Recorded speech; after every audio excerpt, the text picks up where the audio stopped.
अस्सलाम वालेकुम friends, agriculture online के साथ मैं हूं फ़रूक एजाज़ और आज की वीडियो में हम बात करने जा रहे हैं राइस के हवाले से नेशनल एग्रीकल्चर रिसर्च सेंटर ने ख़ुसूसी तौर पर बैक्टीरियाज़ तैयार किए हैं जिनके ज़रिए न सिर्फ चावल की फसल में जो है वो काफ़ी हद तक इजाफा किया जा सकता है बल्कि खादों के इस्तेमाल में भी कमी लाई जा सकती है। नेशनल एग्रीकल्चर रिसर्च सेंटर के जो सॉइल साइंसेस का डिपार्टमेंट है उसने ये बैक्टीरिया तैयार किए हैं और डॉक्टर तारिक सुल्तान साहब इस वक्त हमारे साथ मौजूद हैं जो कि बैक्टीरियाज़ के इन प्रोग्राम पर काम करते हैं और मुख्तलिफ़ फसलों के लिए इन्होंने बैक्टीरियाज़ तैयार किए हैं। मुख्तलिफ़ फसलों के हवाले से हम पहले भी वीडियोज़ बना चुके हैं, चूँकि आजकल राइस का सीज़न है तो इसलिए हमने सोचा कि आप दोस्तों के लिए राइस के हवाले से जो है वो ख़ुसूसी तौर पर वीडियोस बनाई जाए। और कुछ लोगों के क्वेश्चंस भी आए थे इस हवाले से कि राइस में किस तरह से बैक्टीरियाज़ का इस्तेमाल किया जा सकता है, तो आज उन्हीं तमाम सवालों के जवाब भी लेंगे हम डॉक्टर तारिक सुल्तान साहब से। डॉक्टर साहब बहुत शुक्रिया आपका वक्त देने का। डॉक्टर साहब ये बताइएगा कि ये बैक्टीरियाज़ जो आपने राइस के लिए बनाए हैं ये किस तरह से काम करते हैं और इनकी कारकर्दगी कैसी है और किसान को क्या बेनिफिट ये बैक्टीरियाज़ दे सकते हैं? जी, फ़रूक साहब बहुत शुक्रिया। जैसे कि ये जो प्रोडक्ट है ये हर क्रॉप के लिए अलग अलग हमने तैयार किया है ना, यानी इसमें जो हमने बैक्टीरिया इस्तेमाल किए हैं उनको हम प्लांट ग्रोथ प्रमोटिंग राइजोबैक्टीरिया यानी PGPRs हैं और ये कंसोर्शिया है बेसिकली। तो ये हर क्रॉप के अलग अलग हैं, यानी इसमें गंदम चावल जो भी फसल है ना उसका एक कंसोर्शिया है और ये उस क्रॉप के साथ इनकी कंपेटिबिलिटी है या उस क्रॉप को इसका ज़्यादा फ़ायदा होता है। ठीक है। तो अब जैसा कि आपने राइस के हवाले से बात की है, तो राइस के जो बैक्टीरिया हैं वो राइस की फसल को ज़्यादा फ़ायदा देते हैं। तो राइस का क्योंकि फसल आमतौर पे पानी खड़ा रखना पड़ता है तो इसकी कंडीशंस मुख्तलिफ होती हैं, तो वहाँ पे जो बैक्टीरिया काम करते हैं वही हम इसमें शामिल करते हैं। और इनके जो वही है कि जैसे कि बाकी फसलों में इनके फ़ायदे हैं, इसी तरीके से राइस की जो अच्छी फसल होती है उसमें उसकी ज़्यादा शगुफ़े भी ज़्यादा बनते हैं, पौधे जो हैं सेहतमंद होते हैं, उनकी बढ़ोतरी ज़्यादा हो जाती है, पैदावार में उनका इजाफा होता है, यानी कम से कम 10 से 15% जो है ना इसमें उसकी पैदावार में इजाफा हो जाता है।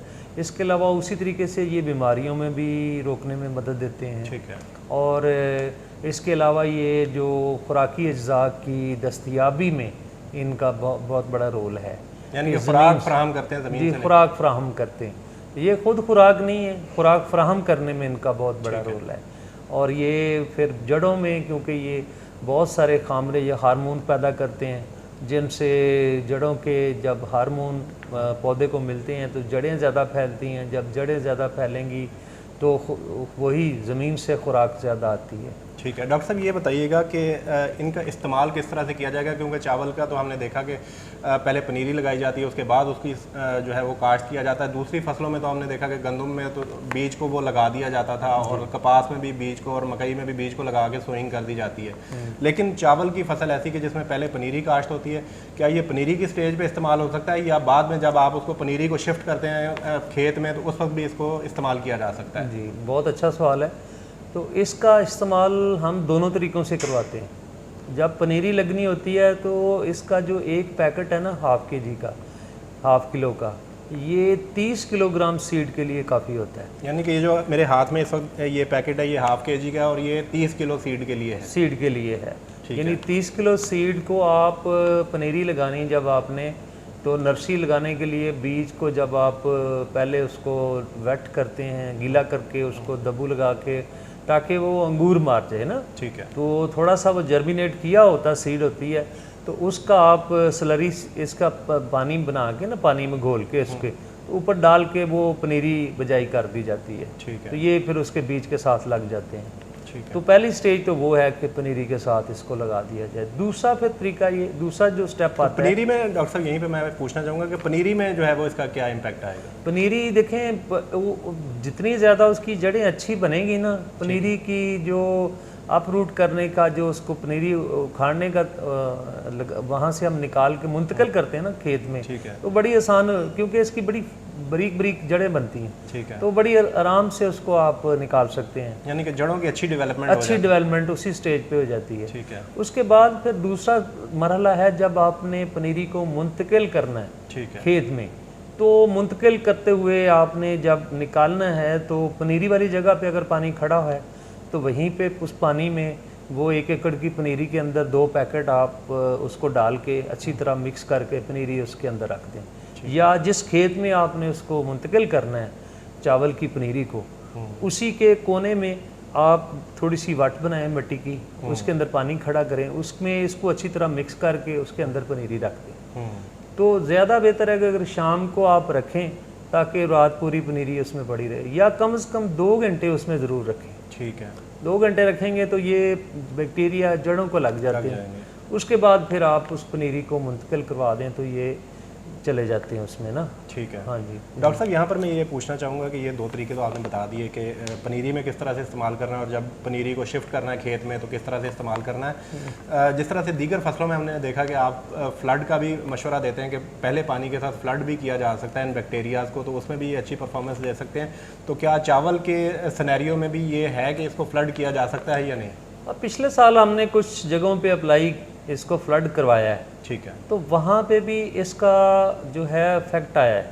ठीक है। यानी 6-7%, 8%, 10% में फ़र्क आया है दूसरी फसल से ना। तो वहाँ से हमें थोड़ा इसमें रिजल्ट मिल रहे हैं कि अगर इसको फ्लड भी करवाया जाए, वही 200 लीटर पानी ले लें। ठीक है, वही मैं पूछना चाह रहा था। 10 से 15 किलोग्राम उसमें आप खाद डाल दें, यूरिया। ठीक है। और ये इसके पैकेट फिर थोड़े से, क्योंकि मैंने पहले भी बताया था कि जो फर्टिगेशन का अमल है ना, पानी में डाल के अप्लाई करने का, थोड़ी फिर उसमें मिकदार ज़्यादा डालनी पड़ती है, यानी कि बैक्टीरिया की मिकदार ज़्यादा करनी। ये थोड़ी सी 3 से 4 पैकेट इसमें डालने ठीक पड़ जाते हैं। अदरवाइज जड़ों के साथ इसका जो ताल्लुक है ना, वो 2 पैकेट बहुत हैं। ठीक है। इसी तरह पनीरी में आप 30 किलो सीड यानी 5-6 एकड़ की आप पनीरी में 1 पैकेट ही इस्तेमाल हो जाता है। ठीक है। तो वो पनीरी की स्टेज पे लगी हुई, और फिर उसके बाद मुंतकली पे लगाएंगे तो आपकी इंशाल्लाह 15 से 20% पैदावार में इजाफा आएगा। और इसमें हमने देखा है कि बहुत अच्छे रिजल्ट हैं।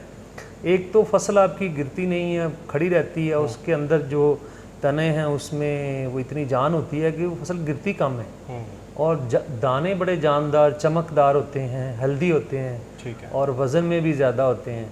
तो पैदावार में इसका बड़ा मतलब है कि फ़र्क पड़ता है, और फसल कम गिरती है, तो गिरने से, लॉजिंग से नुकसान होता है फसल को। ठीक है। आपकी जो पैदावार ही कम हो जाती है अगर लॉजिंग हो जाए। तो डॉक्टर साहब ये बताइएगा कि खादों का इस्तेमाल जो है वो कितना आप कम कर सकते हैं, क्यों इसके इस्तेमाल? देखिए, इसमें हमने जो काफ़ी हद तक रिज़ल्ट लिए हैं, हमने इसको 2 तरीक़ों से किया है कि जो भी ज़मींदार खाद डाल रहा है उसके साथ अगर हम इसको इस्तेमाल करवाएं तो आपकी पैदावार 20% तक, 15 से 20% बढ़ जाती है। ठीक है। सिंपली इतना ही कर लें कि इसको इस्तेमाल कर लें जो भी फार्मर प्रैक्टिस है। लेकिन अगर रिकमेंडेड डोज डालनी है ना, तो उसमें हम कहते हैं कि 20% 25% खादें कम करके डालें। ठीक है। फिर इसको इस्तेमाल करें, फिर यानी कि आपको सही रिजल्ट का अंदाजा होगा। फिर सही आपको रिजल्ट का अंदाज़ा होगा, और वो उसमें आपकी कॉस्ट भी कम होगी, और आपका फ़र्क जो है ना वो फिर वाज़े हो जाएगा, ज़्यादा अच्छा आएगा। तो डॉक्टर साहब, आप तो सॉइल साइंसेज में काफ़ी ज़्यादा रिसर्च है आपकी, तो ये बायो फर्टिलाइज़र का इस्तेमाल कितना ज़रूरी समझते हैं मौजूदा दौर में, जब हमारी ज़मीनों की जो ज़रखेज़ी है वो बहुत ज़्यादा कम हो चुकी है? देखिए, जो हम ज़मीन को ज़िंदा कहते हैं ना, soil is a living body. तो लिविंग क्या है? लिविंग ऑर्गेनिज्म है ना, और लिविंग ऑर्गेनिज्म को ज़िंदा रहने के लिए नामियाती मादे की ज़रूरत होती है ज़मीन में। तो नामियाती मादा भी जो किसी भी हेल्दी ज़मीन या सेहतमंद ज़मीन का हम कहते हैं, वो कम से कम 2% होना चाहिए। हमारी ज़मीनों में आधा फीसद से कम है, इसके लिए हमारी ज़मीनें बहुत कमज़ोर हैं। तो उसके अंदर फिर जो ये ज़िंदा मखलूक है, फ़ायदेमंद मखलूक जो है, तो ये भी कम हो गई है, क्योंकि उनका जो स्टे है या उनका ज़िंदा रहना है वो नामियाती मादा है ज़मीन के अंदर। अगर वो कम होगा तो ये भी कम हो जाएंगे। इसीलिए पैदावार हमारी जो है ना, वो ज़रखेज़ी हमारी ज़मीनों की कम हो गई है, क्योंकि ये सेहत के लिहाज से, यानी हमारी सॉइल की जो हेल्थ है ना वो वीक है, सॉइल इतनी हेल्दी नहीं है। ठीक है। तो इसीलिए हमारी पैदावार या तो रुक गई हैं या फिर नीचे आती हैं। तो यही वजह है कि हमारी ज़मीनों में खुराक की कमी भी बहुत ज़्यादा हो गई है। 100% नाइट्रोजन की कमी है, 80% फास्फोरस की कमी है, 50 से 60% पोटैश की कमी है, 75% जिंक की कमी है, ठीक है, बोरान की 50-60% कमी है। तो बहुत सारे जो अनासर सगीरा और कबीरा की कमी है, हमारी ज़मीनों में, यानी डॉक्टर हमारी साहब ज़मीनें जो कमज़ोर हैं। इस्तेमाल करना चाहते हैं ये आपकी इस बायो फर्टिलाइज़र को, तो ये बता दीजिएगा कि इस पैकेट की प्राइस क्या है, क्या आपने मुकर्रर की है, किस रेट पे किसान भाई ये बैक्टीरिया हासिल कर सकते हाँ हैं? जी, क्योंकि हम तो सरकारी इदारा है, तो हमारा उनके बगैर किसी वजह से तो हम डायरेक्टली नहीं जा सकते, इसीलिए प्राइवेट सेक्टर को हमने इसमें शामिल किया है। तो ये प्राइवेट कंपनी के मार्केटिंग नेटवर्क के थ्रू जो फार्मर को अवेलेबिलिटी है तकरीबन 550 उसको 550 रुपये में, यानी कि उस कंपनी के ज़रिए किसान को हाँ मिल रही है। किसान को मिलती है। ठीक है। कंपनी का नंबर जो है वो वीडियो के नीचे हम अपने किसान भाइयों के साथ शेयर कर देंगे, ताकि जो किसान भाई इंटरेस्ट रखते हैं नेशनल एग्रीकल्चर रिसर्च सेंटर के इस बायोजॉट मैक्स नामी जो बैक्टीरियाज हैं इनको इस्तेमाल करने के हवाले से वो उस नंबर पर रब्ता करके उस कंपनी से इन जो बायो फर्टिलाइज़र है इनको हासिल कर सकते हैं। और डॉक्टर साहब ने वो तमाम तरीके बता दिए हैं जिस तरीक़ों से इस बायो फर्टिलाइज़र को चावल की पनीरी और उसके बाद जब पनीरी को शिफ्ट किया जाता है खेत में, उस हवाले से भी बता दिया, फ्लड का तरीका भी बता दिया। मज़ीद भी अगर कोई क्वेश्चन हो डॉक्टर साहब से आपके, तो आप कमेंट सेक्शन में पूछ सकते हैं। हम कोशिश करेंगे कि डॉक्टर तारिक सुल्तान साहब से उन सवालों के जवाब लेकर आपको ज़रूर आगाह करें। डॉक्टर साहब ने यह भी वाज़ेह कर दिया है कि ये मत समझा जाए कि ये जो बायोजॉट मैक्स जो बैक्टीरियाज हैं ये तमाम फसलों के लिए एक ही हैं, बल्कि डॉक्टर साहब ने ये बिल्कुल क्लियर कर दिया है कि तमाम फसलों के लिए अलग अलग बैक्टीरियाज बनाए गए हैं।